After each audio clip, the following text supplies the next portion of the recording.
Bonjour à tous, alors je vous retrouve aujourd'hui pour vous faire un petit point lecture et ensuite vous montrer les dernières acquisitions livresques que j'ai faites. Donc on commence sans plus tarder. La dernière fois que je vous laissais, je lisais La vie est un arc-en-ciel de Cecilia Ahern aux éditions J'ai lu. Donc j'ai beaucoup aimé ce livre, mais un petit peu moins quand même de ce à quoi je m'attendais. Pourquoi? Eh bien parce qu'en fait c'est écrit dans le résumé que les personnages principaux vont s'aimer étant jeunes, ensuite ils vont être séparés par la vie et on verra si par la suite leur amour vaincra, s'ils se remettent ensemble et tout ça. Et vous savez que j'adore ce genre d'histoire, mais finalement ça n'a pas été trop ça. Donc je m'explique. On suit Alex et Rosie qui ont entre 5, 6 ou 7 ans, je sais plus.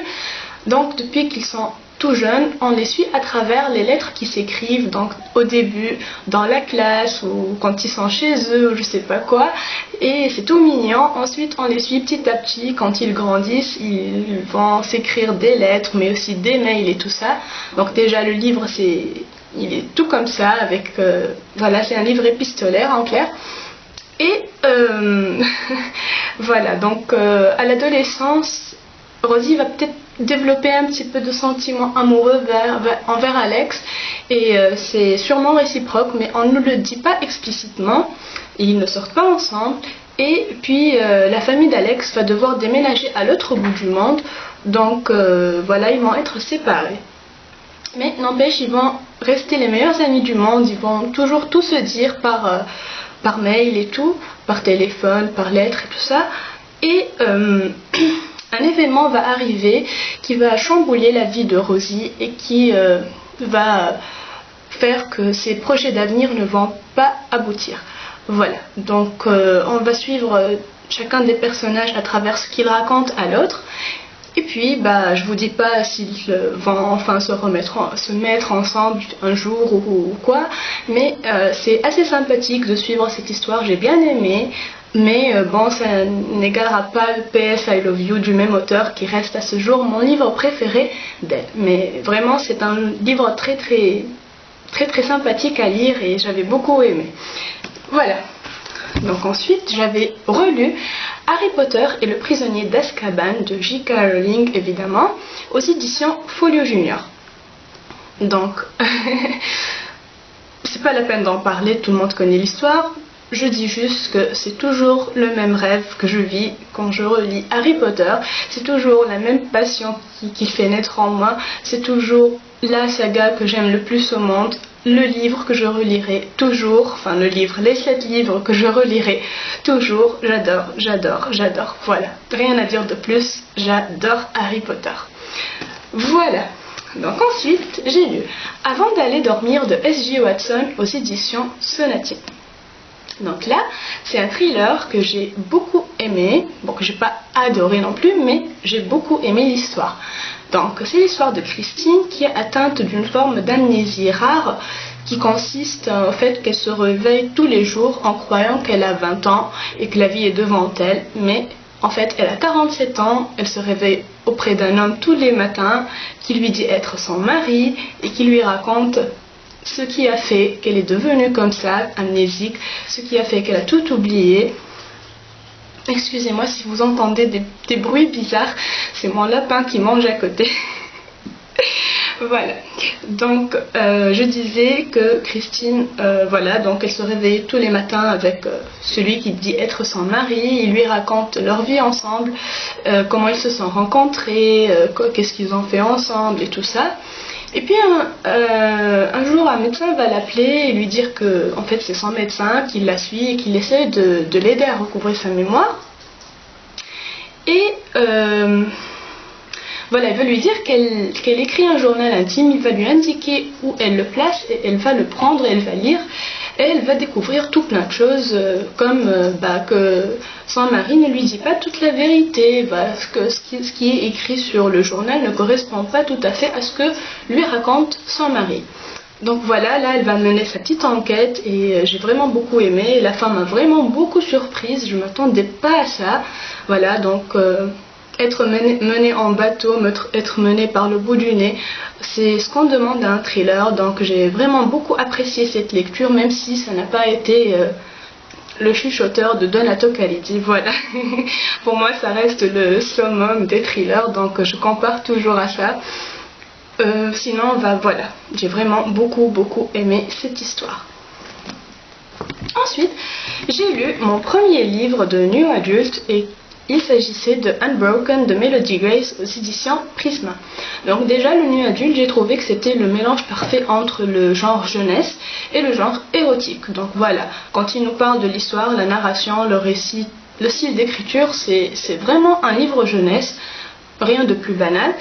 Et quand arrivent les scènes de sexe, voilà, ça devient un livre comparable à 50 nuances de Grey parce qu'on nous raconte tous les détails.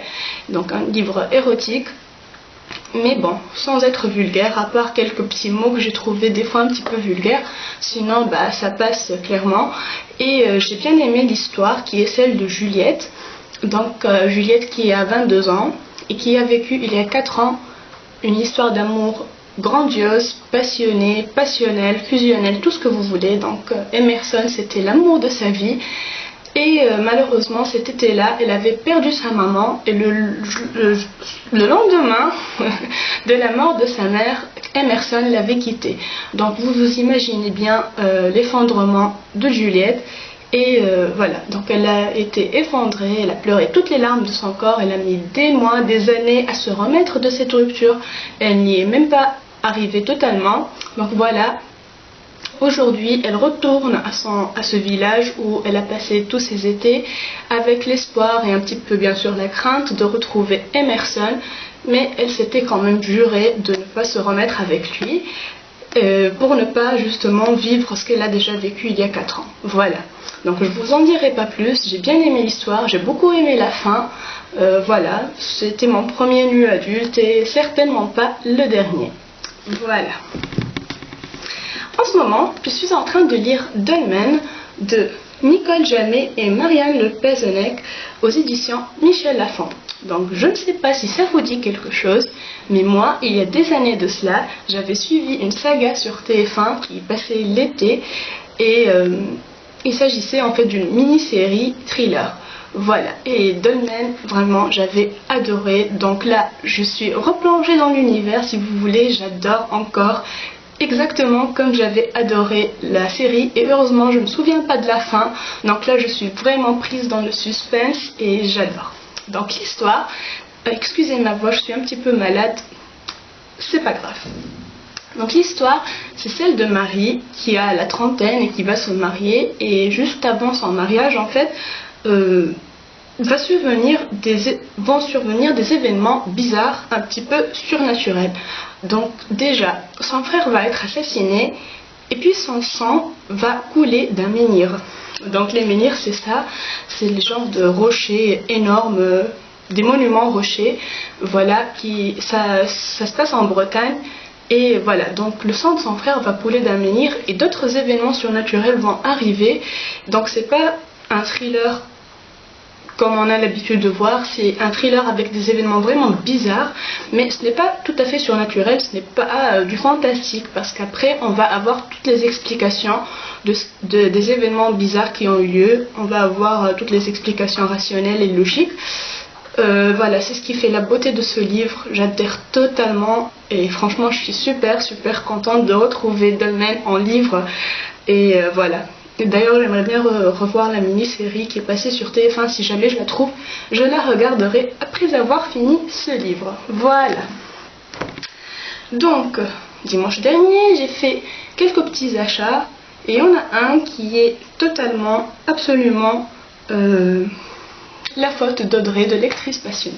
Voilà, parce que c'est son livre préféré et parce qu'elle n'arrête pas d'en parler et parce que j'ai trop envie de savoir de quoi il s'agit, j'ai acheté Chronique du monde émergé livre 1 de Licia Troisi aux éditions Pocket Jeunesse. Donc déjà, la couverture je la trouve trop belle et j'ai trop hâte de découvrir le livre. Je sais pas, j'ai trop envie que ça soit mon premier livre des vacances d'hiver. Voilà, donc dès que les vacances d'hiver seront là, ce sera ce livre-là pour moi. Et ensuite, ce sera celui que j'ai acheté juste après. Et il s'agit de La Sélection de Caracas aux éditions Robert Laffont dans leur collection R. Donc déjà, ce livre, toute la blogo l'a lu, sauf moi. Je suis très en retard. J'adore tellement la couverture que j'ai pris le premier et le deuxième tome, même si je n'ai pas encore lu le premier. Donc je les ai pris d'un coup et ça fait tellement beau dans la bibliothèque que je ne pouvais pas ne pas les acheter. Si j'avais trouvé le troisième tome en librairie, je l'aurais pris aussi, mais heureusement pour moi et pour mon porte-monnaie, il n'était pas disponible. Voilà, donc pour l'instant j'ai ces deux-là que je vais lire, j'espère très prochainement, et je voulais vous en parler bien sûr. Donc là je vais essayer d'attraper le petit lapin pour vous le montrer, si jamais j'y arrive.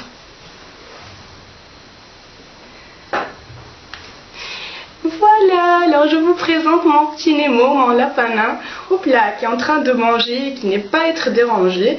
Voilà, donc c'est lui mon petit Nemo, qui est un amour. Je vous dis à très bientôt. Bisous.